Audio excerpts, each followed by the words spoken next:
Seja bem-vindo a Conversas Cristãs, um tempo em que nós olhamos para as notícias que têm feito manchete do ponto de vista de um cristão bíblico e procuramos comentá-las nessa perspectiva. Depois de muitos anos de expectativa, Portugal pelo menos pôde ouvir alguma informação ou alguma decisão no que diz respeito a uma das mega operações, mega processos da nossa justiça. No caso, a Operação Marquês, que envolvia uma série de pessoas, mas entre elas o engenheiro Sócrates, antigo primeiro-ministro, na altura como chefe de Estado, como líder da nação, e das várias acusações que havia de corrupção. Eu não sei se foi surpresa para alguns, provavelmente para a maioria não foi. Acabou por se chegar à conclusão que a maioria das acusações caíram. É verdade, há uma conclusão de que o primeiro-ministro terá sido corrompido. A quantia dessa corrupção estimada em 1,7 milhões, mas esse crime prescreveu, passou do tempo. E a pergunta simples é, prescreveu porquê? Porquê? Porque o processo demorou tempo demais e certamente ainda vai demorar muitos mais anos, no entretanto, com os vários adiantamentos e adiamentos daquilo que será pedido agora por parte do Ministério Público. Eu creio que não foi talvez uma grande surpresa, tendo em conta que o engenheiro Sócrates foi um primeiro-ministro socialista e vários dos elementos que fizeram parte do seu governo estão neste momento no poder, como é o caso do próprio primeiro-ministro. Portanto, não é propriamente uma grande surpresa que esta decisão tenha sido tomada desta forma. Inclusive, porque as mudanças que foram feitas no que diz respeito a quem era responsável pelo processo já de alguma forma indicavam que era isto que deveria acontecer.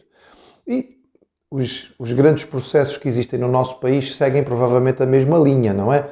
Afinal, na Operação Marquês, digamos, a montanha pariu um ratinho, provavelmente no que diz respeito ao BES, com milhares e milhares de lesados, é muito provável que as conclusões acabem por ser as mesmas e que muitos crimes venham a prescrever por causa do demorar da justiça a tratar da situação.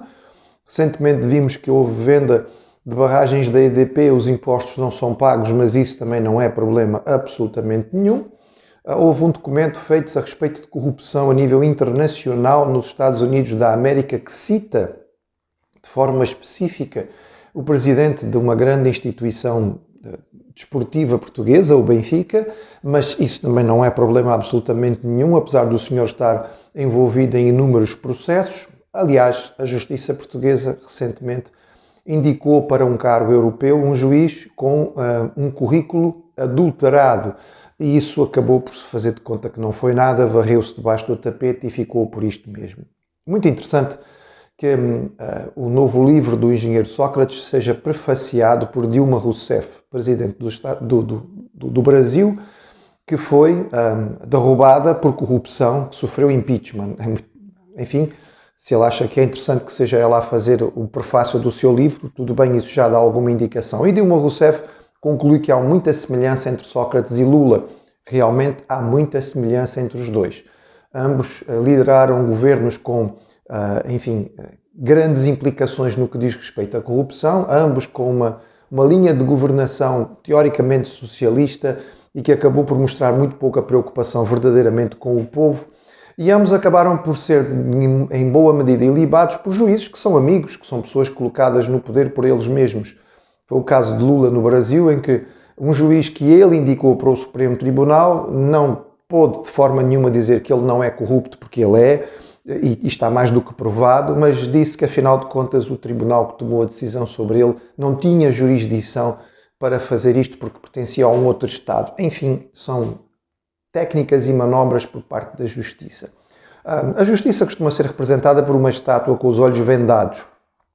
A ideia que se tenta transmitir é imparcialidade, ou seja, a Justiça não olha, não faz acessão de pessoas. Infelizmente, estes casos acabam por nos mostrar que cada vez mais a Justiça tem os olhos muito, muito abertos e faz, sem dúvida, uma diferença enorme entre pessoas.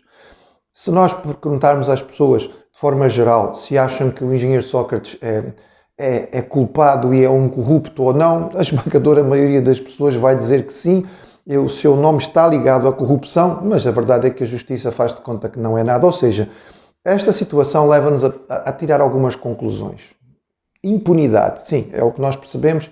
Ou seja, algumas pessoas podem fazer aquilo que quiserem, que não vai haver problema absolutamente nenhum e vão escapar ilesos. 1,7 milhões, mas pronto, faz de conta que não é nada.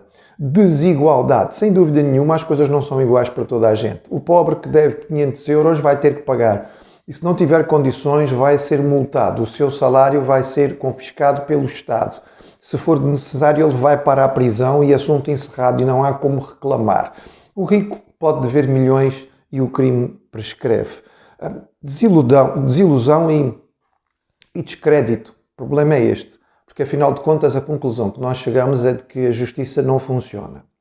Um país, uma nação, onde a justiça funciona desta maneira e nós olhamos para aquilo que se passa e concluímos que, afinal, não há justiça verdadeiramente a acontecer, cria, sem dúvida, um mal-estar muito grande. E o resultado prático acaba por ser bastante negativo, porque as pessoas vão ter uma postura diferente no que diz respeito à sua forma de se comportar, à sua forma de se preocupar com a lei ou de olhar para ela, o que é extremamente triste.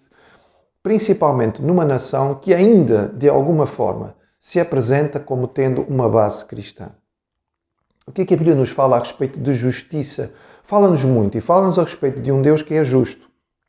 Deus é amor e tem-se falado muito a respeito disto, mas o Deus que é amor é também um Deus santo e é um Deus justo. E pela justiça divina nós temos uma conclusão muito clara. Todos somos culpados. Não é o engenheiro Sócrates, somos todos nós. Todos nós somos culpados. E todos nós, diante do tribunal da justiça divina, estamos condenados. Não há escapatória para nós. Não há crimes que prescrevem e não há facilidade de conseguir arranjar um juiz que nos faça passar sem que nada aconteça. O juiz divino, aquele que sabe verdadeiramente o que se passa em todas as vidas e conhece os corações, passou a sentença e a nossa sentença é de morte. A Bíblia diz que o salário do pecado, a recompensa do pecado e a morte, todos somos pecadores, todos estamos separados da glória de Deus, todos estamos condenados à morte. Esta pena é uma pena aplicada imediatamente, ou seja, nós estamos separados de Deus porque morte é separação espiritualmente. A morte, em termos físicos, é uma pena suspensa por tempo muito limitado, porque o tempo que passamos aqui neste mundo é muito curto. E mais cedo ou mais tarde todos nós iremos ter que deixar esta vida e passar a uma outra realidade. E separados de Deus não existe hipótese de recuperação. Nós não temos como pagar a nossa dívida, não há como escapar desta condenação. A Bíblia, no entretanto, diz que houve um que assumiu a nossa culpa. Ele não olhou para o nosso pecado e disse que não era nada. Ele não olhou para a nossa culpa e disse que prescreveu. Não, ele foi e assumiu a nossa morte. Ele morreu no nosso lugar. Pagou a nossa dívida, sofreu a nossa pena, pena máxima. Condenação terrível. Jesus morreu numa cruz, torturado de forma impressionante para poder levar os nossos pecados. A dor que ele sofreu ali não foi só física, foi espiritual, foi moral, foi psicológica, porque era o nosso pecado que ele estava a carregar. A forma de nós podermos encontrar justiça hoje é apenas uma. A justificação acontece apenas através daquilo que Jesus fez por nós.